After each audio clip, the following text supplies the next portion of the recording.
Who else wishes to make an opening statement? Mr. Apt? Go right ahead, sir. Thank you so much.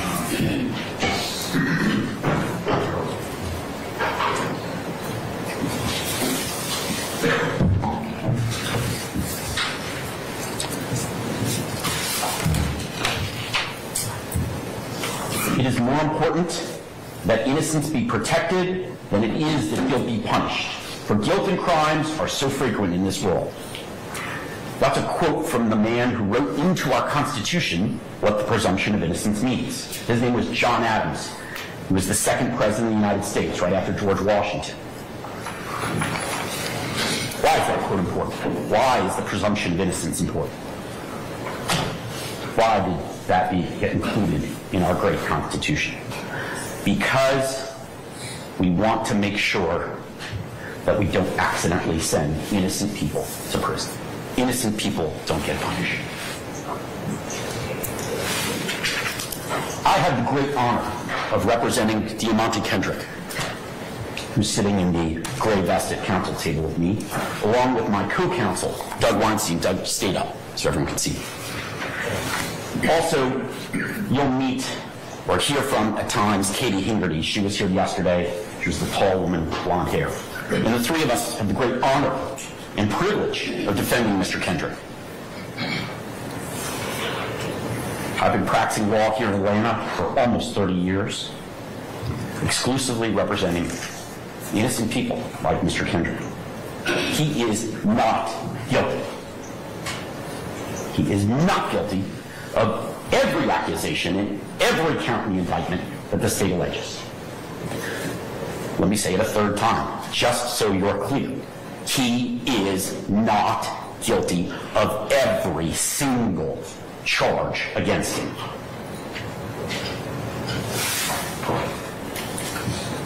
He is presumed innocent, as our great Constitution demands. And we won't have to prove anything to you, as the judge told you.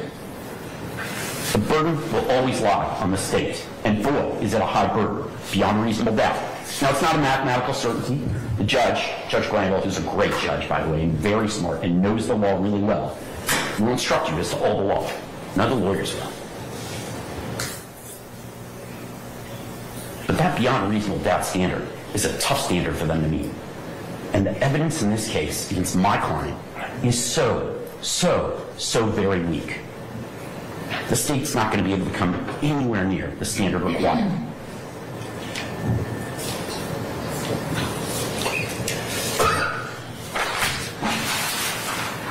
My client, Mr. Kendrick, grew up here in Atlanta in a tough neighborhood. He did not come from money. He was poor, hungry, deprived, socioeconomically disadvantaged. But he had a loving mother, a mother who's been with him the entire time of this case and will be every day.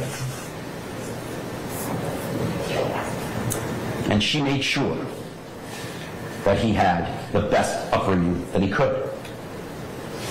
You heard Mr. Steele earlier talk about the disadvantage of how Mr. Williams was brought up, and my client had a similar upbringing. It was tough. Food, clothing were sparse. But he dreamt of a better life for himself and for his family. And through hard work, through creativity, maybe a little luck and fortitude, he became a very successful musical artist, a rapper. Now, despite Mr. Kendrick's mom's best efforts, he did get into some trouble. And we acknowledge that. We don't hide from it. We don't skirt it. Mr. Kendrick, you'll find out, went to prison between 2015 and 2020. So, the state is actually winning because during those years, he's locked up. He can't possibly be committing any crimes they've alleged. You'll also hear that he pled guilty to a crime right here in Fulton County in 2017 while he was locked up. And he admits that wrongdoing. He owns it. He paid his debt to society.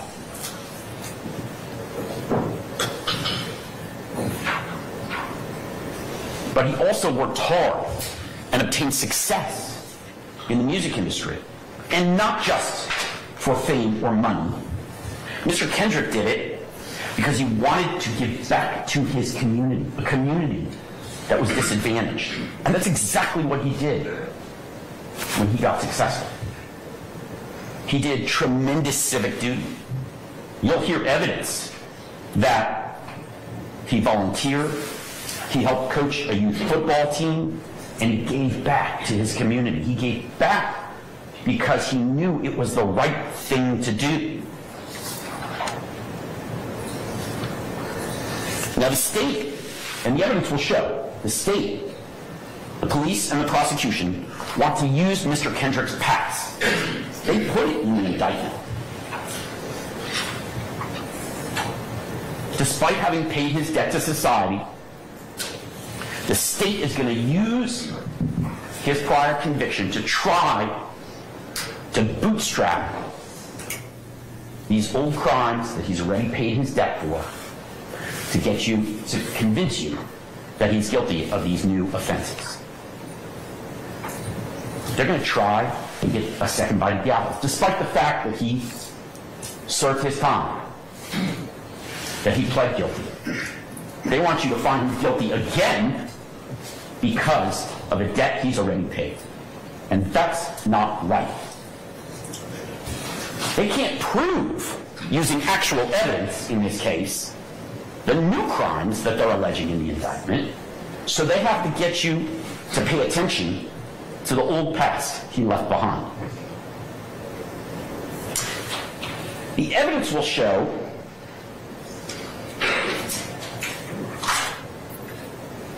that he is not guilty of the charges in the indictment,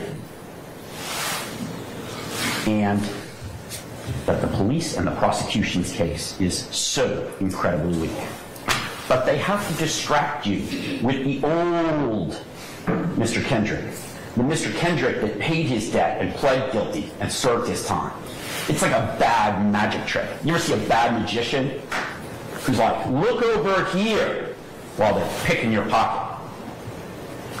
That's the evidence the state wants you to pay attention to.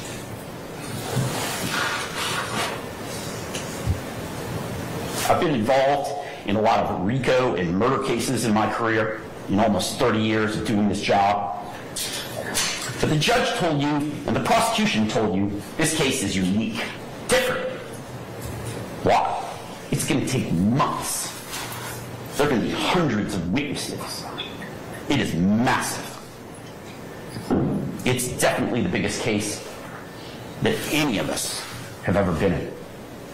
Maybe the biggest case in the history of the state of Georgia. Why is that? Lots of murder cases, gang cases, RICO cases take 1, 2, maybe 3 weeks to try at most. Why is this case going to take months? I'll tell you why. Because the evidence will show the government has got to drag in hundreds of witnesses to dance around the weak actual case that they have. They've got to bring in 5 experts to tell you what a gang is. They've got to bring in an expert to tell you what an Infiniti is, an Infiniti automobile. They've got to bring in dozens and dozens of witnesses that are not going to say, Mr. Kendrick committed a murder. Mr. Kendrick possessed or sold drugs. Mr. Kendrick possessed illegal firearms. They're going to tell you everything under the sun that dances around the facts and hope that after hundreds and hundreds of witnesses, you're either so confused or so worn down that you'll believe the state's theory. If the case were direct and the evidence were true, it wouldn't take long to try, because they bring to court someone to say, I saw Mr. Kendrick kill Donovan Thomas. They don't have that. And we're going to talk about what else they don't have, but they don't have enough evidence to prove my client guilty of any of these charges. And so to put lipstick on pig. They've got to try and bury you with hundreds of witnesses that won't tell you that my client's guilty beyond reasonable doubt. Why not bring in someone to say, Mr. Kendrick's fingerprints were on a firearm. Mr. Kendrick's fingerprints were on a bag of drugs. Mr. Kendrick's fingerprints were in the Infinity that was used to kill Donovan Thomas. Mr. Kendrick's DNA was present at the scene of the crime. Why not bring in one witness out of the hundreds that you're going to hear from that will just say, I saw Mr. Kendrick do it? Why not? Because it doesn't exist. And our Constitution and our set of laws and our democracy demand more. They demand that high standard. You may not like Mr. Kendrick or any of these other defendants, but we are not here for a popularity contest. We are here to decide something so much more important. And the state doesn't have the evidence to do it.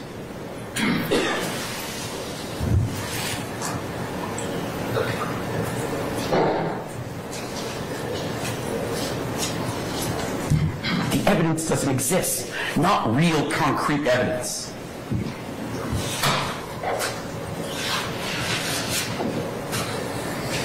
The evidence will show that the state is trying to find Mr. Kendrick guilty by association.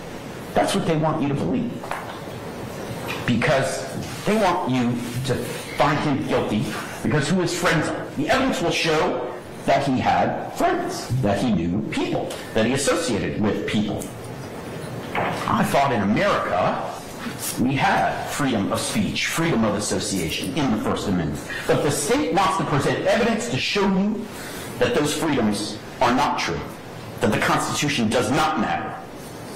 They want to present evidence that Mr. Kendrick is guilty by who he hangs out with, the color of the clothes that he wears, the symbols he makes with his hands, and the beautiful lyrics that he writes and sings. Those aren't actual crimes, that's just free speech. And that is what is on trial here, the First Amendment of the Constitution. They want you to look at evidence and say, these people are guilty because they exercise their right to free speech in America. That's not just wrong, it's un-American. Now, the evidence will show you in 2020 that when my client did get out of prison, due to his hard work, his talent, he became a famous rap star. Almost like buying lottery tickets. You know, the chances of a young person going in the music industry and making it are very, very small. But that made him successful. He used his brain and his creativity and his really hard work to make his family and his mother proud. And the government wants to punish him for that success. They told you in their opening argument to find him guilty because of overt acts. And they had the gall to tell you that those acts didn't even need to be crimes. Judge, that's what the evidence will show. That's what the state says the evidence will show. They told you that those overt acts don't even have to be crimes, but you should, as a result, find him guilty of criminal RICO. This isn't a civil trial, this is a criminal trial. And they told you he doesn't even need to commit a crime, but you should find him guilty of a crime. Does that make sense to you? Does 1 + 1 equal 3? Objection, misstatement, argument. I stand in objections to that. Ladies and gentlemen, disregard counsel's last remark. What are the charges against? Thank you. What are the charges against Mr. Kendrick?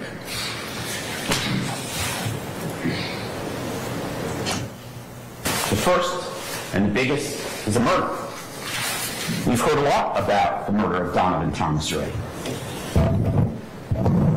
Now, Donovan Thomas died, and it's tragic, and murder is wrong. state had the nerve to show you an autopsy photo in opening argument. Not because they needed to prove that Donovan Thomas died, but to exaggerate and scare. Objection, argument, not what the evidence will show. The evidence will clearly Sustain the objection. The evidence will clearly show that Donovan Thomas died. We concede that, and it's a tragic occurrence. And my client and his family grieve for the family of Mr. Thomas. We don't think it was acceptable. But my client had nothing to do with that man's death. He died because of a drive-by shooting at a barbershop on January 10th, 2015. And what happens next? The police arrest the wrong group of people. They admit they arrested the wrong group of people. You heard Mr. Sharp and Mr. Steele tell you about Kenneth Copeland and Deamonte Garlington and the others who were arrested for this crime. And the police charged them. And what is the evidence that turned out that those people got their charges dismissed and Mr. Kendrick got charged instead? Are there fingerprints of Mr. Kendrick on anywhere at the crime scene, on the body of Mr. Donovan, in the car that was used, on a firearm that was used? Are there fingerprints anywhere that tie my client to that crime?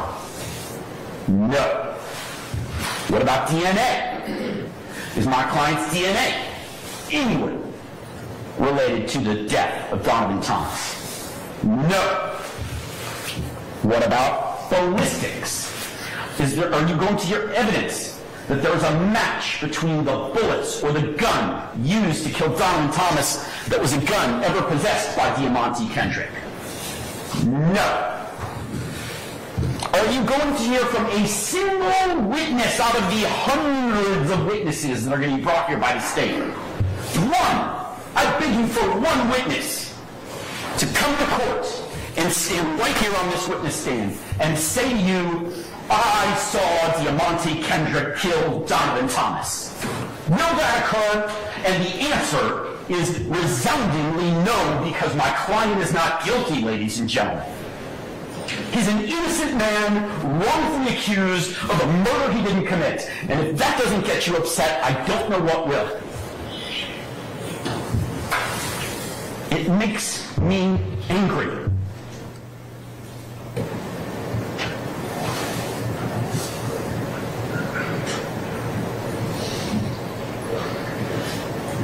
Not one witness.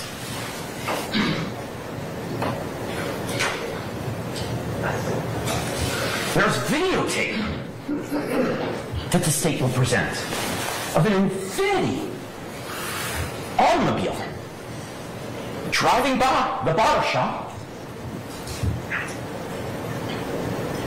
and being used to kill Donovan Thomas. Are you going to hear witnesses that say my client owned the Infiniti, rented the Infiniti, leased the Infiniti, was the rightful driver of the Infiniti? Nope. Will you hear or see evidence to the contrary? Oh, yes, you will. Shortly before Donovan Thomas dies, the state has another video of my client getting into, are you ready? A Pontiac Bonneville. Not an Infiniti, a Pontiac Bonneville. So, will you see evidence? Will the evidence show that my client is Superman and can fly through the sky from one car to another? No, you will not. He is not Superman. Maybe he's Mr. Spock and he can teleport. You will not hear evidence of his ability to teleport from one car to another either. And yet, the state claims he's guilty of murder.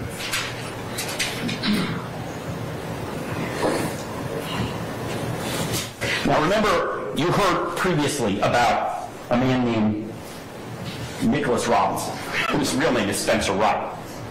He came in and told the police, and they made arrests of Mr. Copeland Mr. Garlington, and others. The state's key witnesses. But you've also heard evidence that Mr. Copeland is a terrible liar and a terrible person, and himself a gang member, not to be trusted and not to be believed. But that's the state's key witness who says, oh yeah, it wasn't me, it was Mr. Kendrick and others. Why do we know he's lying? Not just because his lips are moving, but because he was one of the people who was originally charged with the murder. How naive does the state have to think you are to not understand that the incentive for Mr. Copeland to lie is as simple as, I'm charged with the murder. If I say someone else did it, then I don't get charged with the murder.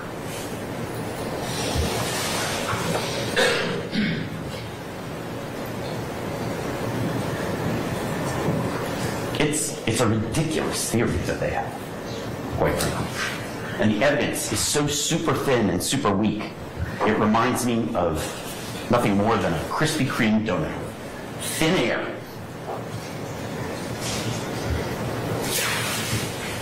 In fact, Mr. Garlington, when he's interviewed by the police, says, yeah, I don't know who killed Donovan Thomas.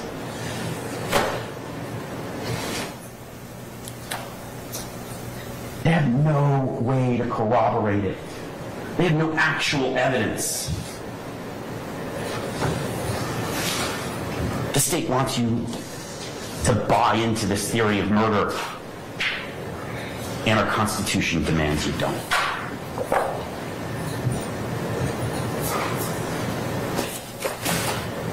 They charged a bunch of people, the police, the Atlanta Police Department, figured out, oh, we messed up and got it wrong, but now we're going to charge a bunch of other people. But trust us this time. Does that imbue trust to you? Is that evidence that you'll hear about that seems trustworthy? No, it is not. That evidence is completely untrustworthy and unbelievable and unreliable. It's a bad magic trick. No fingerprints, no DNA, no witnesses, no ballistics, and videotape that actually exonerates and proves that he's not guilty. Krispy Kreme donut hole. What's the next charge against my client? Well, there's a bunch of them involving guns. And 3, to be exact. One is that he's charged with possession of a firearm during the commission of a felony. If you're committing some other felony and you're using a gun, you get charged as an extra charge. The second is possession of a machine gun. Ms. Love described to you, Mr. Steele described to you, what a fully automatic weapon is. Pull the trigger once, all the bullets fly out. That's illegal. And the third is possession of a firearm by a convicted felon. Yes, Mr. Kendrick's a convicted felon. So he's not allowed to possess a gun. And he knows that. And again, the indictment. We've talked a lot about the indictment. You're going to get it. It's a document. It's a long document. But the indictment charges my client with those 3 firearm charges, all stemming from one date, March 9th of 2022, the date that Mr. Kendrick is arrested. So what happens on March 9th of 2022? He's at a house owned by Jeffrey Williams, his friend and colleague, who he's made beautiful music with, wonderful music that's entertained millions of people. And at that house, and there's dozens and dozens of people at this house on the night of March 9th of 2022. It's not like there's 2 or 3 people there. Dozens. And there are guns in the house. So, how do we get to firearms being in the house to Mr. Kendrick possessing firearms? We don't. We don't. There's not going to be a single piece of evidence showing that Mr. Kendrick's fingerprints are on any of the guns. There's not going to be a single piece of evidence showing his DNA is on the guns, and quite frankly, you'll learn, and the evidence will show, there's something called touch DNA. What is that? You're going to learn that if I touch this table,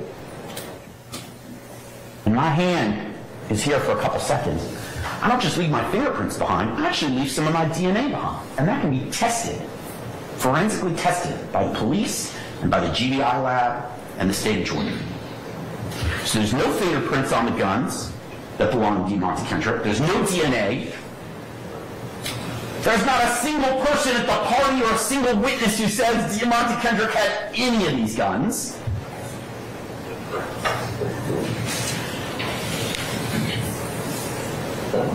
No one is going to say he bought any of the guns. No one's going to say he sold any of the guns. No one is going to say he possessed any of the guns.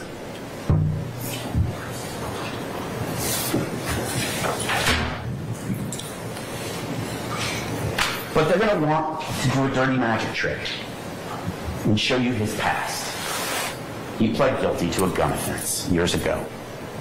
And so he must have been possessing the guns. That's their theory. Assume and speculate to find him guilty. That's not what we do in this country.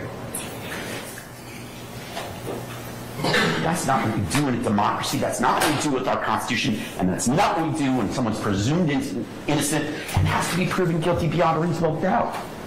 One witness, please, that says Deamonte Kendrick was holding a firearm that night. Deamonte Kendrick bought one of the guns. Deamonte Kendrick used one of the guns. No one. No one's going to testify to that. And why is that? Because he didn't have any of those guns. He was at a house where there were guns. That doesn't mean he was in possession of illegal firearms. You could go to a party where there are 50 people, somebody has guns, you don't know about it, maybe you do, but it doesn't mean you're possessing the guns. That's what the evidence is going to show. He was there.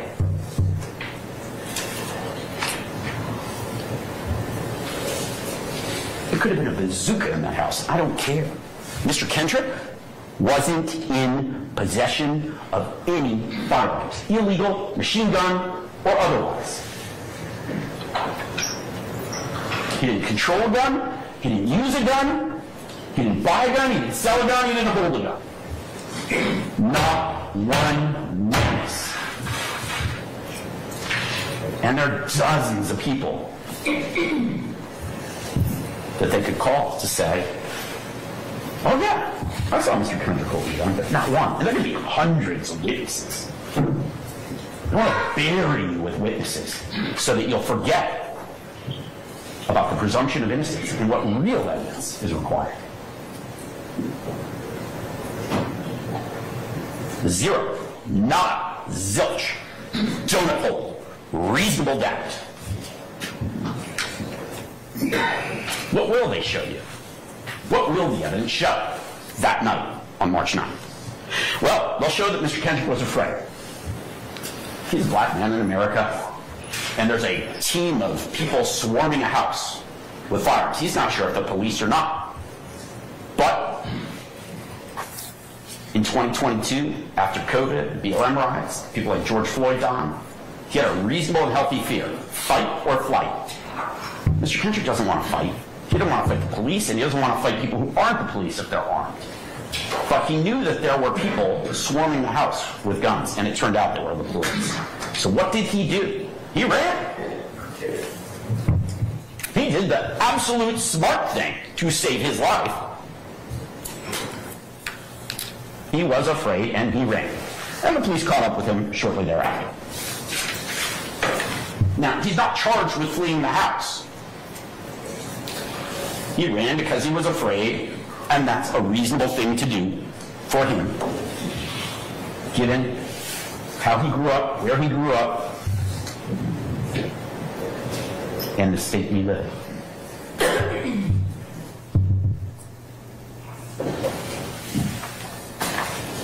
And when the police caught up with him, just shortly thereafter, did they find him holding an FN, the type of gun Ms. Love described? Did they find him holding a strap machine gun? Did they find him holding a Glock? Did they find him with an AK-47, an AR-15, or any other kind of gun? No! He was unarmed because he never had a gun.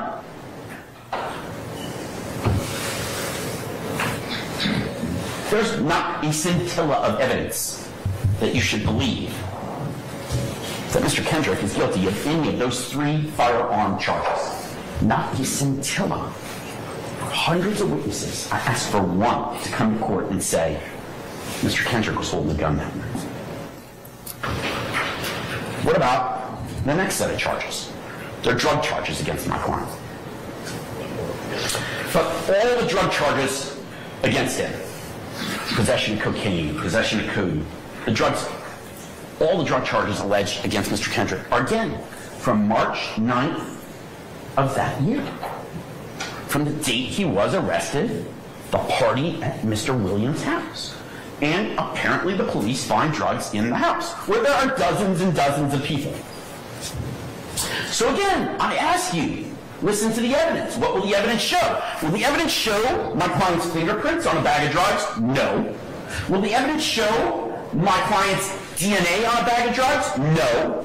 Will a witness come to court and tell you he was using drugs that night at the house? No.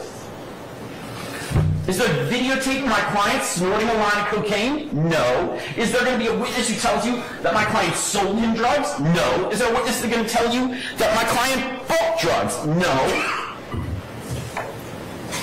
Is there going to be any evidence that my client possessed, used, bought, sold, controlled drugs on the night in question? Absolutely not.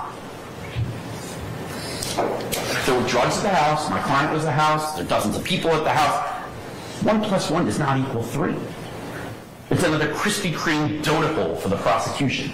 Zero, nada, zilch.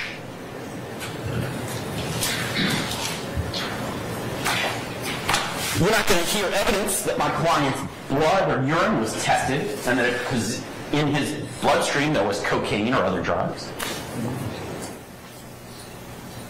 And the indictment says that the drugs that they're charging him with are from that date, March 9th, 2022, the day he was arrested, not any other day in his life. So the question you have to ask, the evidence you have to look at is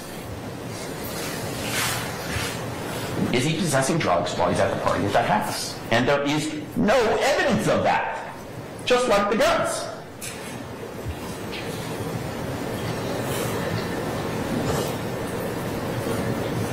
The next charge against my client is gang activity.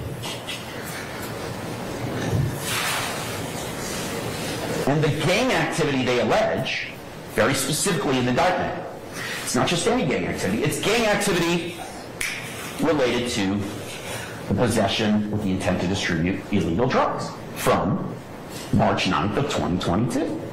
And again, where is the evidence? Not one witness. They also allege that he committed gang activity based on the guns. Same thing. There's just no evidence of it.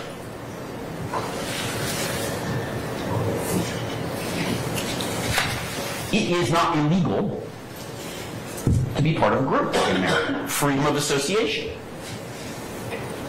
Otherwise, the Atlanta Falcons would be an illegal street game because they wear red and black and they have certain symbols they wear. And the Braves, certainly the Braves, because they lost in the playoffs. Maybe the state of Wyoming would die better. It's not illegal for my client to want to wear the color green and do fancy symbols with his hands. But they're going to bring dozens of witnesses in to talk about that. So what? That's not a crime. Illegal gang activity requires my client to have committed a crime and be in a gang. And YSL is not a gang, but we'll get to that in a minute.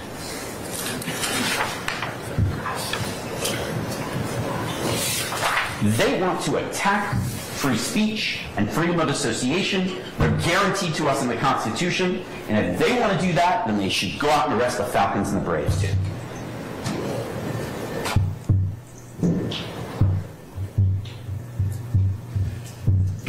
one witness is going to come to court and say, Mr. Kendrick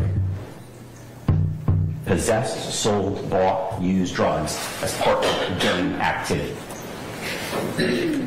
Or possessed, sold, used a firearm as part of gang activity. I want you to tally, keep count, take notes. How many witnesses the state brings in this case? Hundreds. And I want you to remember this conversation I'm having, this one-sided conversation I'm having with you all, about how many witnesses say, my client possessed a firearm because he was a YSL gang member. My client possessed drugs because he was a YSL gang member. What is YSL? It's a successful, massively, worldwide, internationally successful record label. And my client was a part of that record label and a successful rapper and blessed with the ability to make that music. And last I checked, those lyrics, which the state is going to try and use, are just part of free speech.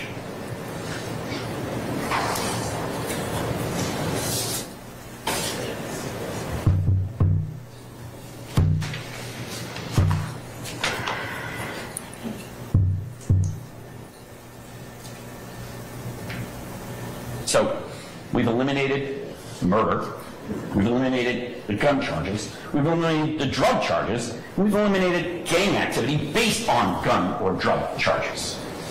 So what's left? What's left is count one, RICO. Ms. Love told you that's a term that most normal people don't use, for good reason. It's a very complicated legal term. Most lawyers don't even understand it. I'm going to try to explain it to you. And you've heard a lot about overt acts versus predicate acts. Are you confused already? You should be. They want you to believe, and they want the evidence to show, that Mr. Kendrick is guilty of this vast conspiracy because who his friends are, who he hangs out with, the colors he wears on his clothing, and the lyrics that he writes, the rap music that he makes. And they suggest to you this is all part of a vast conspiracy.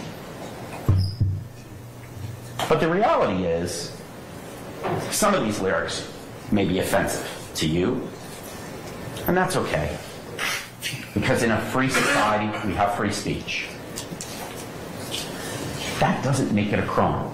The state says that the evidence will show that they dug to find out the murder and then used the lyrics to support it. You know, I watched Goodfellas. It was a movie about real crimes that took place. It was written by Martin Scorsese and acted out by Robert De Niro. Is the DA's office going to go arrest Mr. Scorsese and Mr. De Niro? They're exercising their free speech to tell a story. Why can't my client, Mr. Williams, do the same and write lyrics about crime? Maybe they're offensive. Maybe the movie Goodfellas is offensive because you see people committing crimes. But in a free society, we're allowed to exercise free speech. It's the price we pay to live in a free country, and it's a great price. Just because someone raps about murder or other crime does not make it a crime.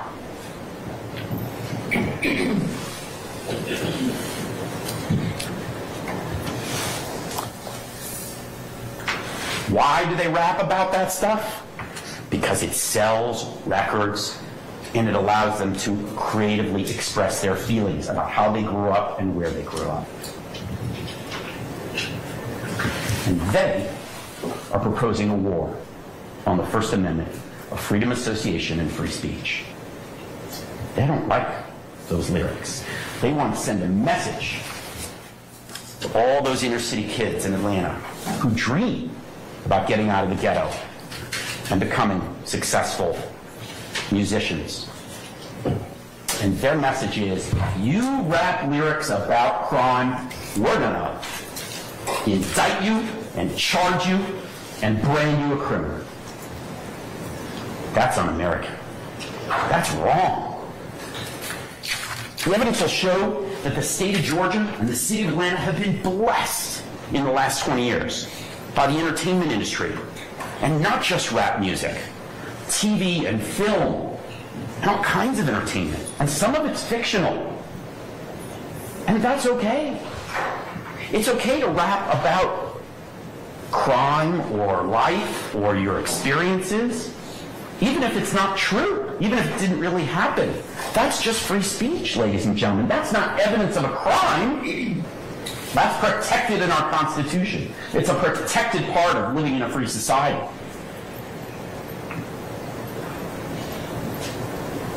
YSL was a very successful record label, and there's going to be evidence of that.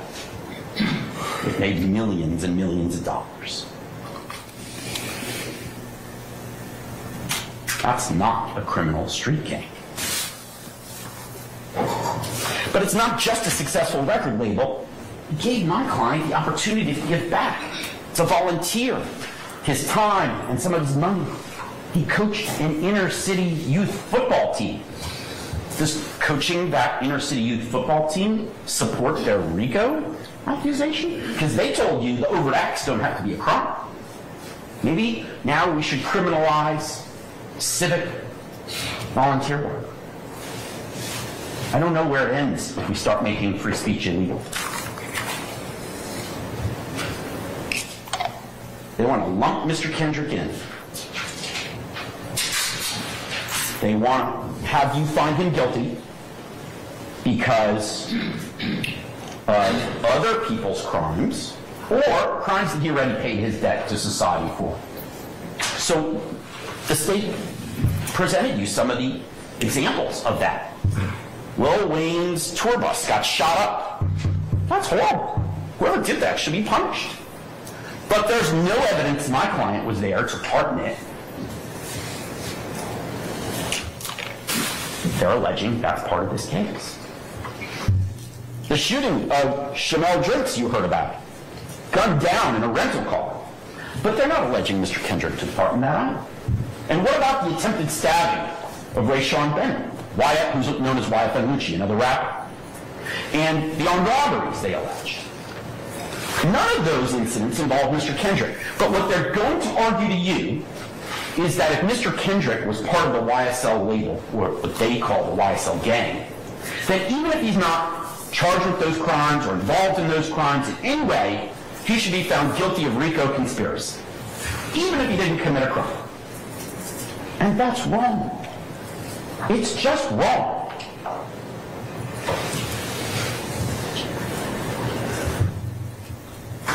That's why they have to go to such great lengths and bring hundreds of witnesses in to establish other crimes, other acts, other incidents that my client had nothing to do with. It's a bad magic trick. Look over here at Lil Wayne's tour bus.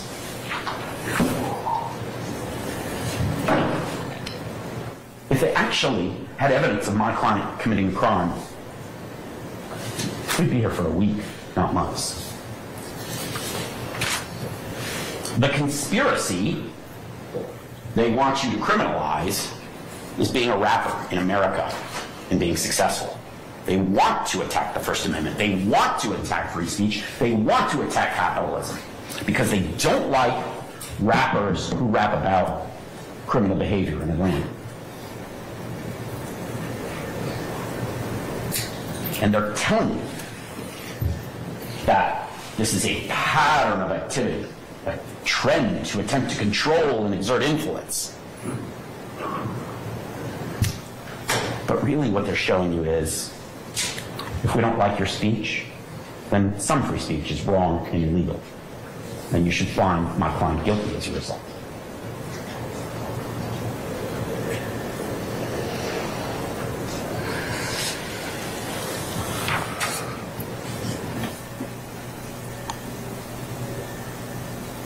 They don't want you to find Mr. Kendrick guilty based on his actual actions, just based on the words he wrote and sang. They don't want you to find Mr. Kendrick guilty of his actual actions because they don't have the evidence of it. They don't have the evidence of a murder or illegal guns or illegal drugs. They don't actually have that. So instead, They've got to play their bad magic trick. But you're smart and you can listen to the evidence and you will see it's nothing but a Krispy Kreme donut. That's what the evidence will show.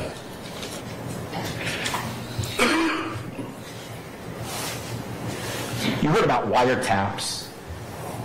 It's basically the police listening in on people's phone conversations. And that's fine. They get a judge to approve it, they're allowed to do that. And there's hundreds and hundreds of hours of wiretaps. And I dare you to listen to all that over the next few months and hear one time my client saying, I have a gun, I have some drugs, I committed a murder. It doesn't exist. Nowhere.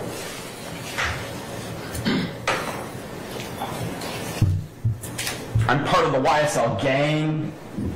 Remember, they told you that the YSL is this sophisticated gang, so there's no written agreement, there's no verbal agreement. It's just something you have to trust them with. Does that sound right? Just trust them. Take the government's word. And they're going to bring in experts on gang activity to tell you that the record label is a gang because they think so. Well, they work for the state, for the police. They're going to tell you what they want you to hear.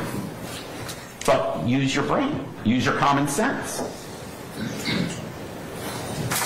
All those wiretaps, you're not going to hear Mr. Kendrick say one time, I'm going to do something illegal. Whether it's a violent crime, a gun crime, a drug crime, or admitting he's part of a gang. Not once. In hundreds and hundreds and hundreds of hours of wiretaps. And why is it you won't hear that? Because what is he actually?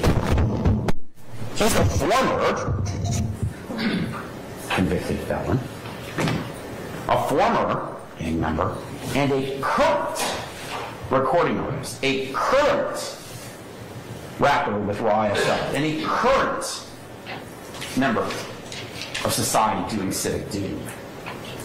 They have to point at his past and get you to only look at that because the actual evidence from March 9th and from January 10th, the 2 dates in the indictment that accused my client, there's no evidence of him committing a crime.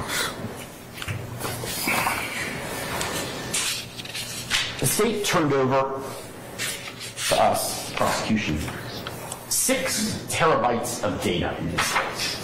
Now, I'm not a computer expert, but I want to talk to you about what the evidence will show. A lot of that evidence you're going to hear and see. What is a terabyte? It's an enormous amount of computer data. And here's what I'll sort of tell you the analogy is. If it were pieces of paper, 6 terabytes would be 420 million pages of documents. 420 million pages. That's how much evidence there is in this case. Is there one page? Is there one witness? One set of fingerprints, one set of DNA, one videotape that shows my client committed a murder, that shows my client possessed illegal drugs, that shows my client possessed a firearm, that shows my client committed illegal gang activity, or that my client conspired with others to commit crimes? It's a donut hole. It's a Krispy Kreme donut hole. You don't get the glaze, you don't get the donut, you just get air in the middle. What did Mr. Kendrick do? Oh, they have pictures of him flashing gang signs and wearing green. They have pictures of him standing on the hood of Rayshawn Bennett's car at Lenox Mall. Oh, God forbid. He stood on the hood of another rapper's car, and they want you to believe that is the evidence that he's part of this vast conspiracy. No, standing on someone else's car, it's a nice car, is juvenile. It's silly. Maybe it's even a misdemeanor. But they didn't charge him with that misdemeanor. Instead, they charge him with RICO conspiracy. Standing on the hood of this other rapper's car must be proof that he's part of this vast conspiracy they're alleging.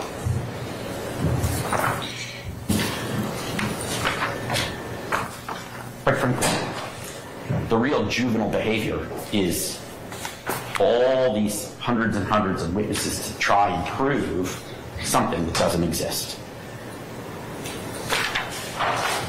There are lots of other overt acts, and I'm not going to belabor each one of them to you because you heard most of them from Mr. Steele and from the state. But you've also heard from me. If there's a witness who says Mr. Kendrick possessed a firearm or possessed illegal drugs or murdered Donovan Thomas, they saw him murder Donovan Thomas, and bring that person to court.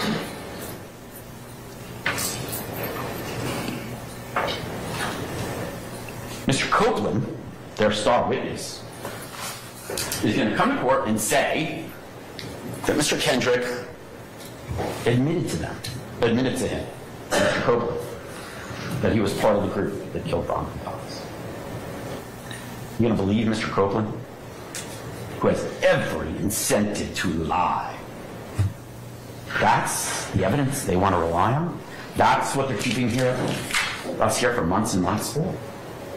The guy who was charged with the crime, who now says it's not him, it's my client instead? Please tell me there's something better, something else that we're here for.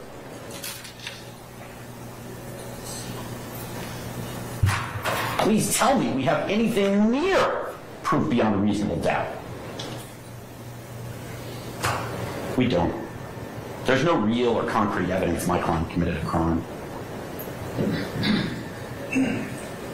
Not a single offense. Not RICO, not gang activity, not guns, not drugs, and definitely not murder. Ms. Love talked about the wolf pack. I understand that. She thinks the evidence will show that. But I really think it's more like the boy who cried wolf. You know that old story. There's a wolf, there's a wolf, there's a wolf. And it turns out there wasn't a wolf. That's the state's case, ladies and gentlemen. And that is why you will come back many months from now and find my client, Mr. Deamonte Kendrick, not guilty on every single count. Thank you.